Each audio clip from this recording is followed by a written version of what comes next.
A national flag is never just a piece of cloth.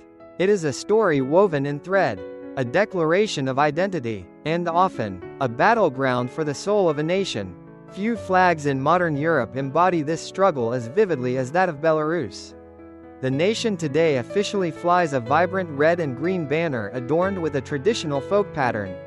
Yet in streets at home and in diasporas abroad, a simple yet powerful white-red-white triband continues to appear, a potent symbol of protest and an alternative vision of Belarusian identity. To understand Belarus is to understand the story of its two flags, a narrative of medieval chivalry, national awakening, Soviet reinvention, and a deep, ongoing rift in its modern political life. The origins of the historical white-red-white flag are steeped in the legends of the Grand Duchy of Lithuania, a powerful medieval state where the lands of modern-day Belarus formed the cultural and linguistic core. The flag's colors are inextricably linked to the Pahonia, the pursuit.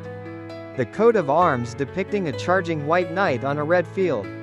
According to one popular legend, the colors were born in the heat of the 1410 Battle of Grunwald, one of the most significant battles in European history.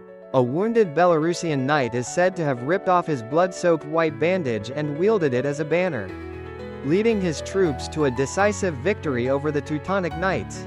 While this tale is likely apocryphal, the white and red combination has been a recurring motif in the region's heraldry for centuries. The true codification of the flag, however, came much later, as nationalist movements swept across Europe in the late 19th and early 20th centuries. Belarusians, long under the rule of the Russian Empire, began to articulate a distinct modern identity. It was in this fervent atmosphere that architect and diplomat Klaudsy Dussuski is believed to have designed the white-red-white flag in 1917.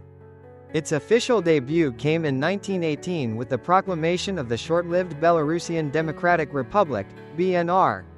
This was Belarus's first, fleeting taste of modern statehood, and the white-red-white flag became its emblem, a clean break from the Imperial Russian tricolor and a symbol of self-determination rooted in ancient heritage.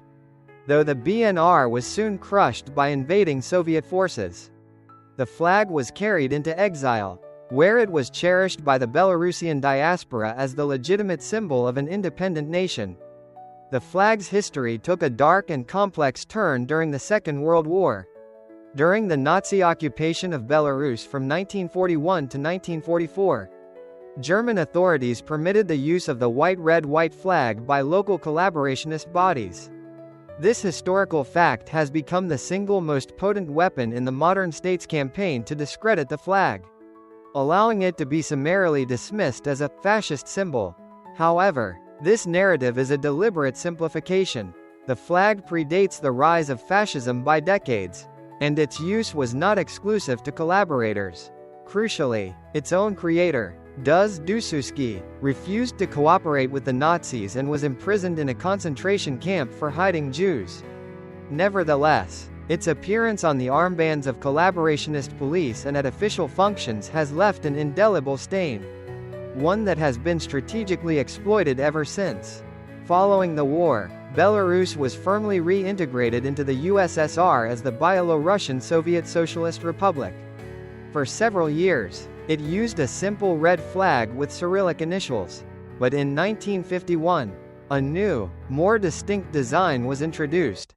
This flag retained the dominant red of the Soviet Union, symbolizing communism, but added a lower green stripe to represent Belarus's lush forests and agricultural fields.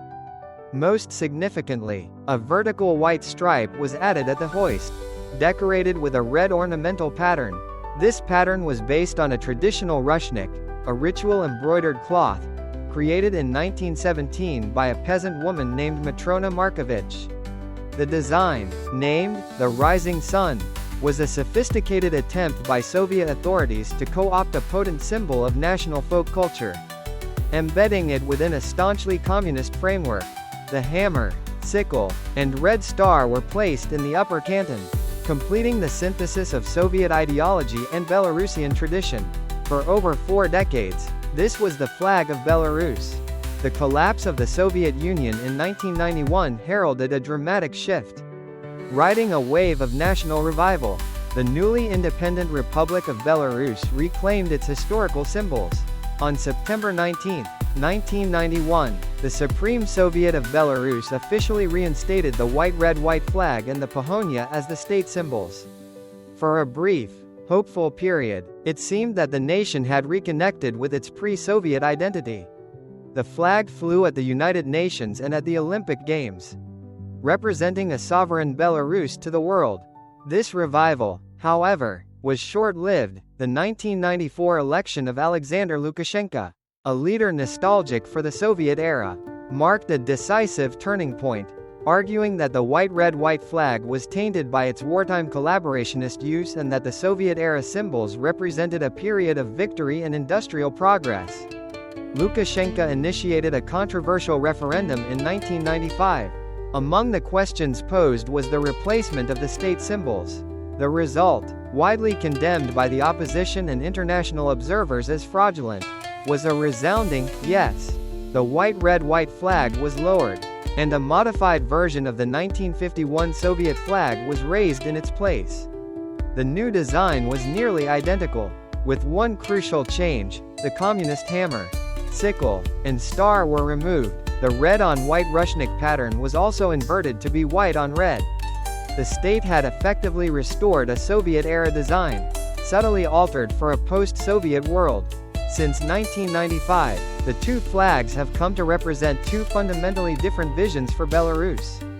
The official red and green flag is the symbol of the state and its institutions. It represents Lukashenko's government, stability, the legacy of victory in World War II, and a close political and cultural alliance with Russia. For those who support the government, it is the flag of a proud and orderly nation. Conversely, the white-red-white flag has been transformed into a powerful symbol of opposition. Officially marginalized and often de facto banned, its public display can lead to arrest.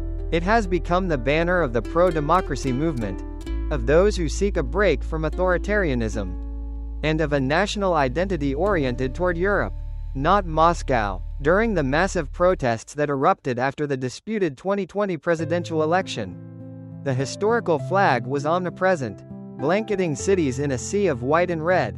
It symbolized a popular uprising and a people reclaiming their voice. More recently, it has been flown by the Kastus Kalinowski Regiment, a unit of Belarusian volunteers fighting for Ukraine against Russian invasion, cementing its status as a flag of resistance against authoritarianism. The story of Belarus's flag is a journey from tradition to a deeply contested modernity. It is a chronicle of how symbols can be created, suppressed, tarnished, and reclaimed. Today, the country remains defined by this vexillological divide. One flag represents the power of the state, the other, the resilience of a people. The question of which banner will ultimately fly as the undisputed symbol of the Belarusian nation remains unanswered. Its resolution tied to the very future of the country itself.